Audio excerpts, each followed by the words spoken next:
Sorry, I cut the camera off somehow. Don't know how I did it, but I did it. That pinch of salt there, that's all you need. You don't necessarily have to have it in a vessel, you know, in a shell or a little egg cup or a special stone or anything like that. You can literally just put a pinch of salt on the side of your altar. Was that clear, guys? Yeah? Sorry, excuse me. It's just something I always do. So I'm just going to put mine away because obviously I'm going to set mine up properly in the house rather than in my office because I've got clients and that coming in. So the salt is for purification and grounding. So when we start our altars, obviously we purify and ground. So the salt would be sprinkle salt all over the area you're going to work. Put your family tree in the middle, put your candle in the front, the decorations to the side, and then a pinch of salt on there as well. Like I say, on its own or in a vessel. In your printouts, there's extra additional suggestions. So you can have food or drink on there, or crystals, a little bit, you know, some other bits and pieces, and it'll tell you what it symbolizes as well. And there's also, I've managed to find 2 alternatives for setting up an altar as well, and I've included those. Now, if you didn't want to have an altar, so to speak, there is the option here of having all of your everything inside a jar. So inside the jar would be a candle, which would be a seasonal coloured candle, so orange, red, brown or green, not a black one, because for this we're not doing an ancestor altar, this is an autumn altar. So just the slight difference between the colour of the candle can change the intention of the altar, okay? And again, it's all your choice. I'm concentrating on the ancestors because that's what I do this time of year, and I just thought I would share my experience and my knowledge as I've got it. So that's why I've gone with a black candle and we're doing it for the ancestors. Other stuff you can put in there is everything that is abundant at this time of year. So we're talking about cinnamon, which brings health and happiness, acorn for abundance and growth, star anise for protection, you think of the 5 stars, a dried apple, so slice off an apple when you're eating it, just let it dry out, or just go and buy some dried apples. That's an offering of gratitude, grateful for the bounty that, you know, the earth provides us. Fallen leaves to commemorate the cycle of life, you know, green leaves, fallen leaves. A crystal, a citrine crystal, if you have one, but you don't necessarily have to.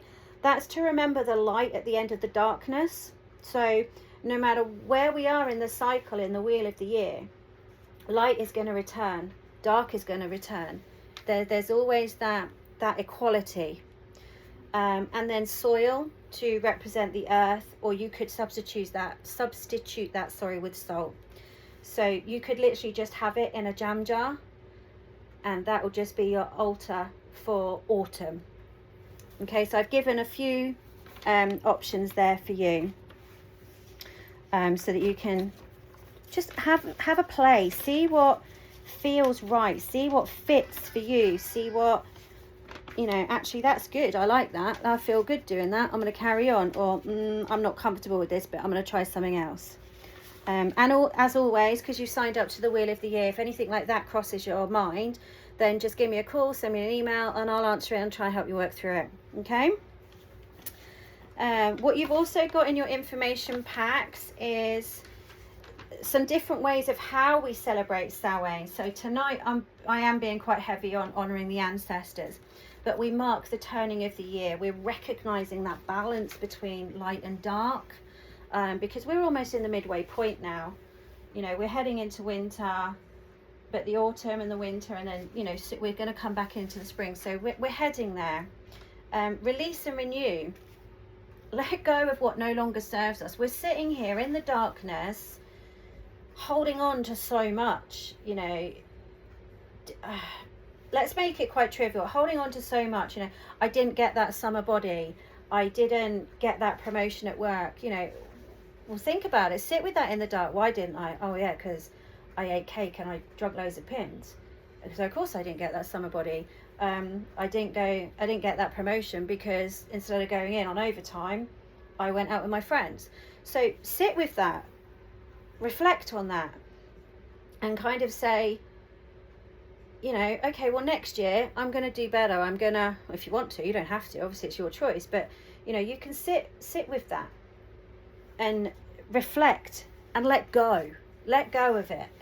Okay, I'm not a supermodel, but I didn't put the work in. I didn't get that promotion, but I didn't put the work in. Let it go. Doesn't serve you, let it go. It's not needed.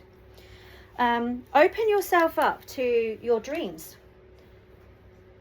The clocks have gone back, so we're having allegedly an extra hour of sleep, but what we're doing is we're coming back to the Gregorian calendar when it switched from the agricultural to the Gregorian. So we're making more use of the natural light and the natural cycles and everything.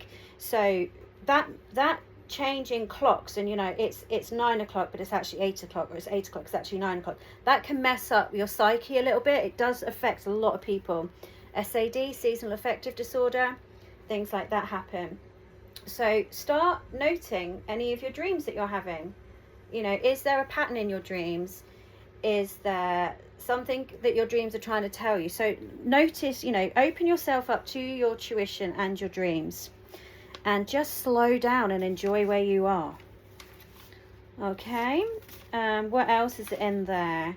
Oh yes, you've got common traditions and how people celebrate it. So it's not just how I'm doing it, because I do it my way and I teach you my way, and hopefully by giving you this how other people celebrate it, you can pick and choose, like I said, what resonates with you, what fits with you. It's that page there, darling, you got it? Yeah. So what's coming up next week? You got bonfire night, haven't you? Again, with 5th of November.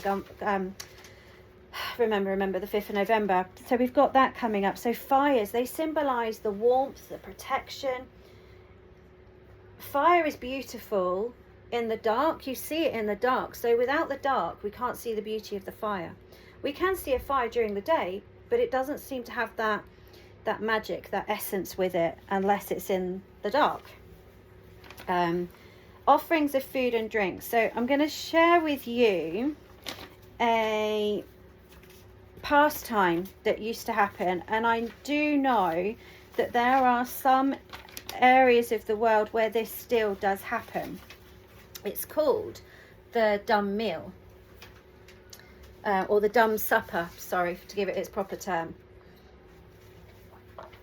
So this is again ties into your ancestors. Now, when we invite our ancestors in and we offer them food and water via our altar or via trick-or-treating, because we hold you know, trick-or-treat sweets at the side, it's all from that. When we're inviting them in, our ancestors can't talk to us. The veil is thin so they can enter, but we can't communicate with them. So in order to honor our ancestors, supper was done silently.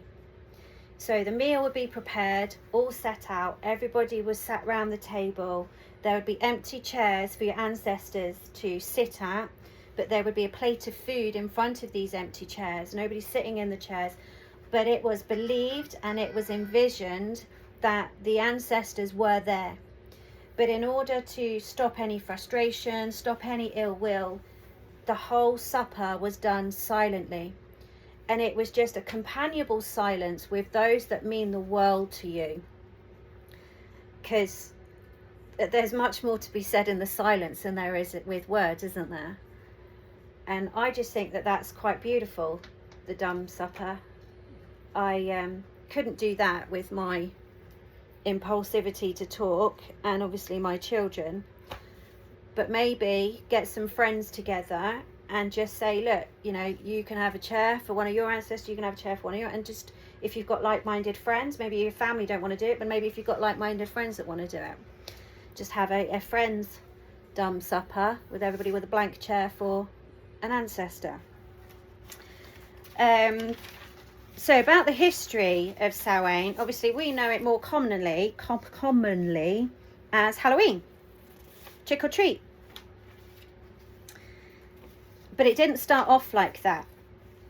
We carved pumpkins, used to be turnips, squashes, anything like that. And of course, with the rise of popularity and across the world shipping from one country to another, pumpkins then became easier to carve than a turnip. So yay for America. So we carved the pumpkins, or we carved the turnips, because we believe the veil is so thin that the dead are walking among us, our ancestors are around. We don't necessarily want somebody that isn't part of our family tree, or isn't somebody that we know or like. We don't want them coming into our home, our safe space. So what we did was we carved turnips, pumpkins, squashes in unfriendly faces, and we put them outside. The belief is that it would light the way for those spirits that were still wandering, waiting to find their welcome. And then we would have a candle on the inside of our window, and the belief for that is our ancestors could find us by our candle in the window, but the spirits that weren't invited in, that weren't welcome in, would be scared away by the candles in the jack-o'-lanterns, pumpkins, turnips, squashes. It was also said that the spirit wandering around trying to find people to reconnect with, obviously it's a long, it's a lonely, and it's a hungry journey.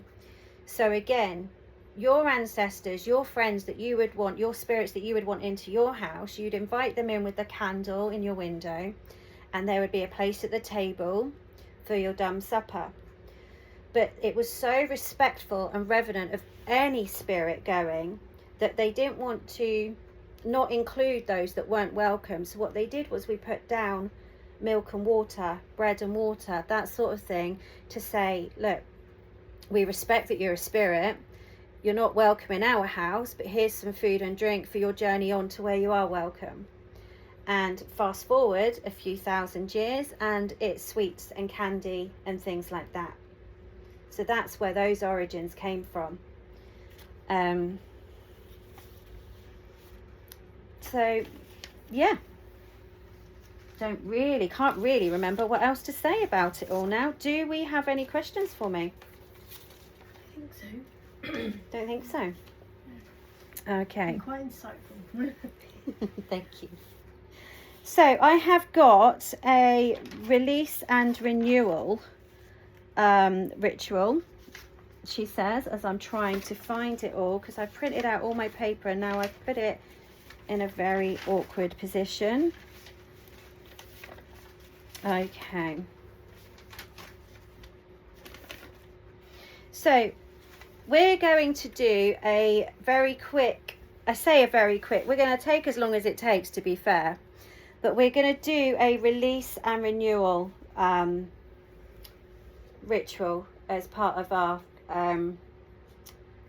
celebrations tonight. So what I'm going to do is I'm going to pause this video, take a quick break, and then come back in at the release and renewal part. Okay?